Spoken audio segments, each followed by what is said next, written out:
আজকে আমি চিকেনের কোফতা বানাবো। তো সেটার জন্য আমি একটু বোনলেস চিকেন নিয়েছিলাম। চিকেনটাকে ভালো করে ধুয়ে এইটাকে আমি মিক্সিতে দুটো কাঁচা লঙ্কার সাথে পরিমাণ মতন, যেমন আপনি পকোড়া ঝাল খাবেন, দুটো কাঁচা লঙ্কার সাথে একটু সামান্য নুন দিয়ে এটাকে আমি পেস্ট করে রেখে দিয়েছি মিক্সিতে। এরপরে এটা আমি পকোড়া গোল গোল করে পকোড়া করে এটার আমি কোফতা বানাবো। কোফতার জন্য আমি এখানে মশলা রেডি করে নিয়েছি মিক্সির বাটিতে।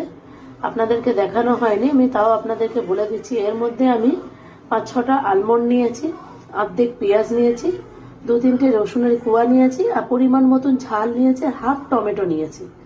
পরিমাণ মতন ঝাল বলতে আপনি যেমন ঝাল খাবেন সেই হিসাবে ঝালটা নিলেই আপনার সুবিধা হবে। আমি নিয়েছি এটা কোফতা রান্না করার মশলা। আপাতত আমি এটা করে রেখেছি। এবার আপনি আমার ভিডিওটা কন্টিনিউ দেখতে পারবেন। যদি দেখেন তাহলে আপনি এই পুরো রেসিপিটা পাবেন। এর মধ্যে 1 চামচ আমি বেসন দেব যাতে এটা বাইন্ডিং হোক। হাফ চামচের মতন আমি একটু হলুদ দেব এর মধ্যে, আর সামান্য একটু লঙ্কা গুঁড়ো দেব।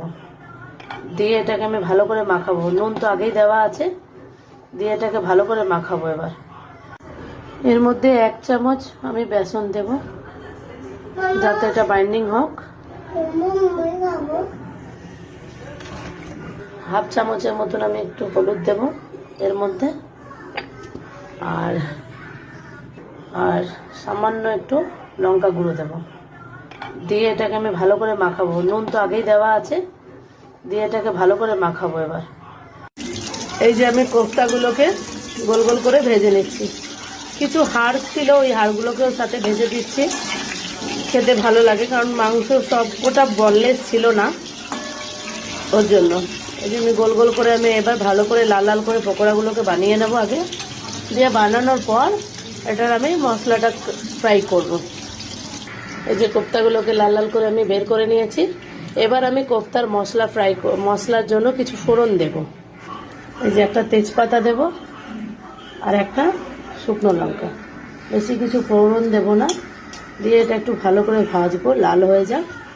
দিয়ে এর মধ্যে আমি যে মশলাটা করে রেখেছিলাম, আলমন্ড, পেঁয়াজ, রসুন সব দিয়ে যে আমি আপনাদের কাছে মশলাটা দেখিয়েছিলাম, এই মশলাটা আমি ওর মধ্যে কিছুক্ষণ পর দিয়ে দেবো। একটু লাল হয়ে যাক, ফোড়নটা একটু গরম হয়ে যাক, তেলটা আরও দিয়ে তারপরে মশলাটা ওর মধ্যে দিয়ে ওটাকে অনেকক্ষণ ফ্রাই করবো। যতক্ষণ না তেল ছাড়ছে মশলাটা দিয়ে ততক্ষণ আমি ফ্রাই করব। দেখুন আমার ফোড়নটা